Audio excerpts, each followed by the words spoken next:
Hello everyone, hope you all are fine. Today we will discuss about classical conditioning theory given by Ivan Pavlov. This theory is also called conditioned response theory. So this is Ivan Pavlov. Who was Ivan Pavlov? He was a Russian scientist. He was carrying out an experiment on the digestive system of the dogs. But the outcome of the experiment was so significant that it began to be associated in the field of psychology. He was awarded the Nobel Prize in 1904 because of this experiment. Though this theory is very old, but still today it has a lot of significance in teaching and learning environment. So before proceeding further, we should know what is stimulus. Stimulus is anything that evoke a response in our reaction. Anything that evoke a response. For example, accidentally you touch a very hot or very cold body. So what will you do? You will immediately draw your hands away from the hot or cold objects. This is called response to stimuli.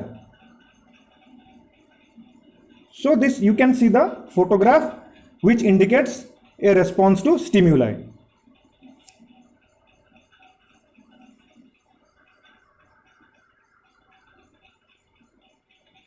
Reaction under natural stimulus. So how do we behave under natural stimulus? Actually, stimulus are of two types. One is natural stimulus and another is artificial stimulus. Natural stimulus is also called unconditioned stimulus, and natural response is also called unconditioned response. Means the stimulus is not conditioned and same the response is not conditioned. Both are natural. So I will give you one example. After you come back from your office, you feel a lot of tired because of the long working duration. So you see your favorite dish is kept on the table. So you become very happy and secretion of saliva starts in your mouth. जिसको हम बोलते हैं ना मुंह में पानी आना. मतलब कोई भी अच्छा खाना देख के हमारे मुंह में पानी आ जाता है और you can say salivation takes place. ये जो प्रोसेस है secretion of saliva, it is known as salivation. ये एक नेचुरल रिस्पॉन्स है.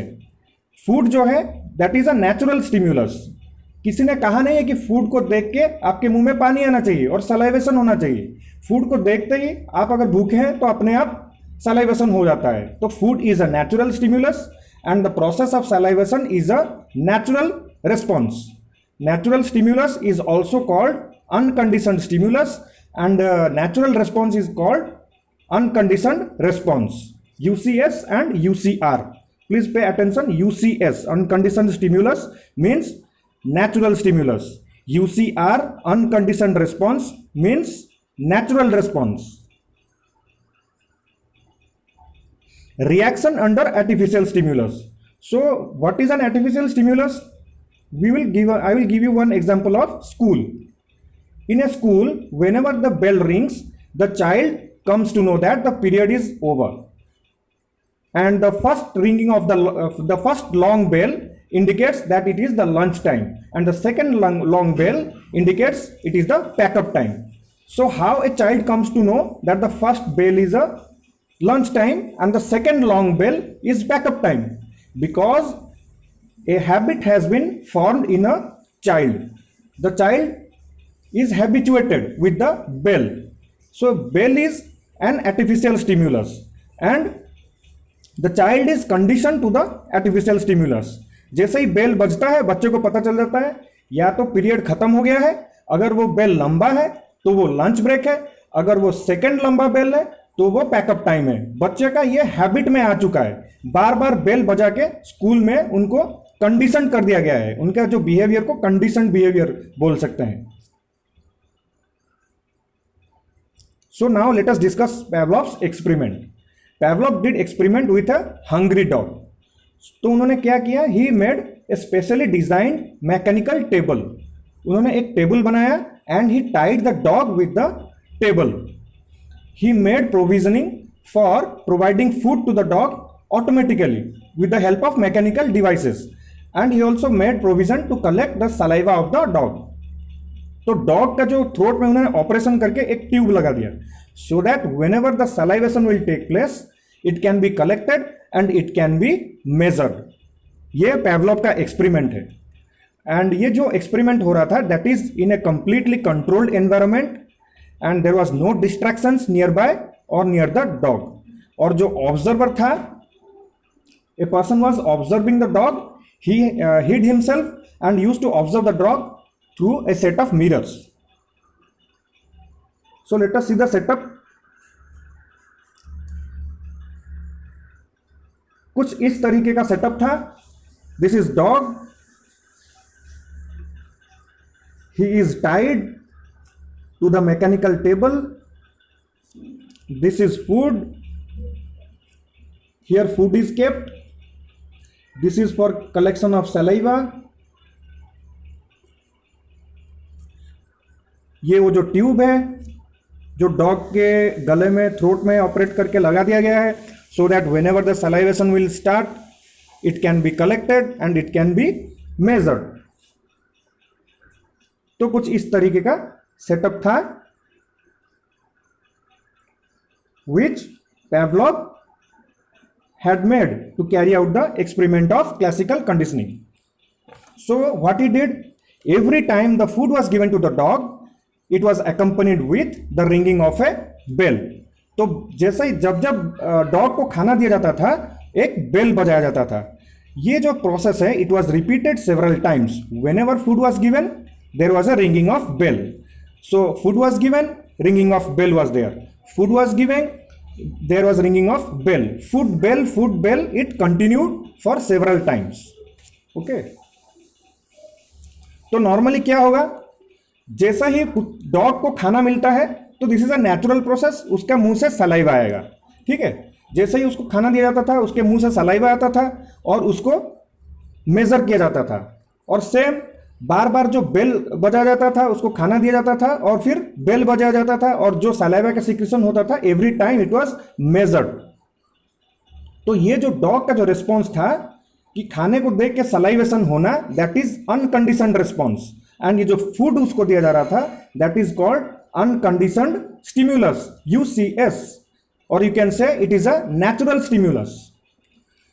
और ये जो बेल था जो फूड के साथ अकंपनी कर रहा था, फूड देने के टाइम पे बेल बजाया जाता था, this bell is a neutral stimulus. You can say bell is a neutral stimulus और आर्टिफिशियल स्टिम्युलस, और you can say it is a conditioned stimulus. So the Pavlov ने ये प्रोसेस रिपीट किया बहुत बार, पहले खाना दिया फिर बेल बजाया। एक बार ऐसा हुआ कि उन्होंने बेल बजाया मगर खाना दिया नहीं डॉग को। Then what happened, still salivation of the dog took place, there was secretion of saliva, and when the quantity was measured it was the same as before. देखते हैं स्लाइड में क्या लिखा है, the response of the dog is now conditioned with the ringing of bell. इसका मतलब है जैसे ही हमने बेल बजाया तो डॉग का सलाइवेशन स्टार्ट हुआ, बट हाँ यहाँ पे हमने खाना नहीं दिया है, पेवलोव ने यहाँ खाना नहीं दिया है डॉग को, स्टिल देयर वाज सलाइवेशन। तो जो फूड था आपका एक नेचुरल स्टिम्युलस था, ये जो बेल था that was a artificial stimulus. अभी बेल ने क्या किया, ये फूड को रिप्लेस कर दिया। Artificial stimulus has replaced the natural stimulus. Slide में लिखा है, you can see natural stimulus is UCS and it is food. Okay, natural response is UCR, means unconditioned response, that is salivation. ये तो एक normal सा चीज है, आपके हमारे ह्यूमन बीइंग के सामने भी जब खाना आता है तो सलाइवेशन होता है। तो ये फूड एक नेचुरल स्टिम्युलस है और जो सलाइवेशन प्रोसेस है दैट इज नेचुरल रिस्पॉन्स और UCR। तो डॉग के साथ भी सेम चीज हुआ। Conditioned stimulus is bell. तो ये जो बेल था ये पहले एक आर्टिफिशियल स्टिम्युलस था और यू कैन से एक न्यूट्रल स्टिम्युलस था, बट जब बार बार खाना और बेल को अकंपनी किया गया, now it has become a conditioned stimulus, CS। Conditioned response क्या है, सलाइवेशन। तो जब आपने फूड को रिप्लेस कर दिया बेल से, स्टिल जो डॉग का रिस्पॉन्स था दैट वाज नेचुरल। ये जो सलाइवेशन प्रोसेस था that was natural, but now it is conditioned. So इसको हम कंडीशनड रिस्पॉन्स बोलेंगे, सलाइवेशन, जो कि बेल बजाने से हुआ है। When both the stimulus are brought together, food plus bell, natural stimulus is replaced by artificial stimulus and the artificial stimulus can evoke natural response. So there is a formation of habit in the dog में एक habit का formation हो गया था, and this principle is called association and substitution principle. This is very important. Please note this one, association and substitution principle. Association कैसे हुआ?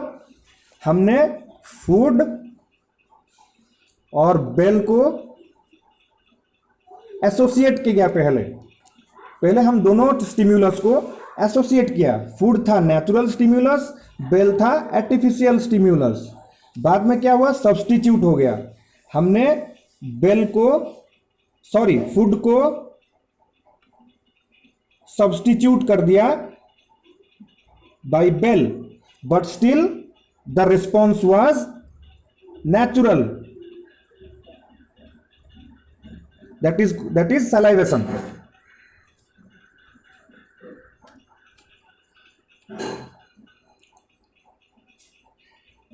So let us refer this picture. This is a very good picture.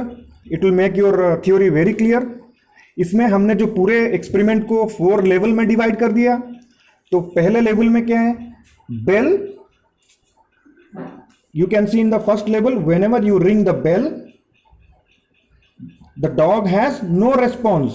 There is no response in the dog. So this bell is artificial stimulus.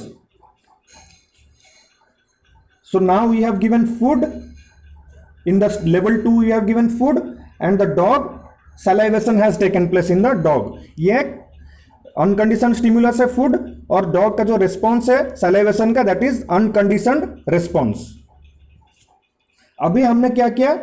food and bell दोनों combine किया। खाना दिया, bell बजाया, खाना दिया, bell बजाया, खाना दिया, बेल बजाया। It was repeated several times. Okay, now ये है, it is the period during conditioning.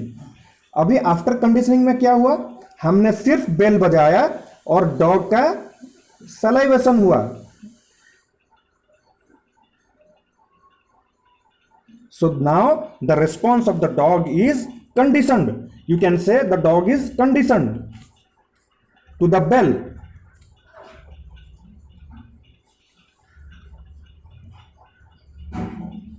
Okay, now is the educational implications. ये जो इतना लंबा एक्सपेरिमेंट पैवलोव ने किया, इसका यूज कहां पे होगा? ये टीचिंग एंड लर्निंग एनवायरनमेंट में इसका एक बहुत ही बड़ा रोल है। By using audio visual aids you can teach the childrens very well. You can change their habits from good habits, from bad habits you can change it to good habits. तो audio visual add से हम कैसे पढ़ा सकते हैं? For एक छोटा सा एग्जांपल दूंगा। जैसे आपने एक कैट का फोटो दिखाया थ्रू विजुअल एड, उसके बाद आपने बोर्ड पे, व्हाइट बोर्ड पे आपने लिखा CAT कैट, उसके बाद उसको कैट का आपने एक नॉइज सुनाया, मियाओ जो नॉइज है आपने वो सुनाया। तो तीनों चीजों को आपने बार बार दिखाया, बच्चों को 1-2 बार दिखाया, और तीनों चीजों को बच्चे ने एसोसिएट कर लिया। तो जब आप टेस्ट कंडक्ट करेंगे, आप सिर्फ कैट का पिक्चर दे देंगे तो बच्चा वो ऑडियो विजुअल एड में आपने जो दिखाया था, visual photograph of the cat and the sound of cat, उसको सब बच्चा कोरिलेट करके वो इजीली लिख सकता है कि दिस इज अ कैट। तो इससे क्या हुआ? बच्चा इजीली सीख गया ऑडियो विजुअल एड से। तो आप टीचिंग एड यूज करके भी बच्चे का बिहेवियर को चेंज कर सकते हैं। कुछ बैड बिहेवियर है उनको आप सुधार भी सकते हैं। So I hope you like this class. और इसमें, इस थ्योरी में हमें बहुत ज़्यादा और डीप जाने की जरूरत नहीं है। आपका कॉन्सेप्ट क्लियर होना चाहिए। This was my motive and I hope I have fulfilled my motive. Thank you.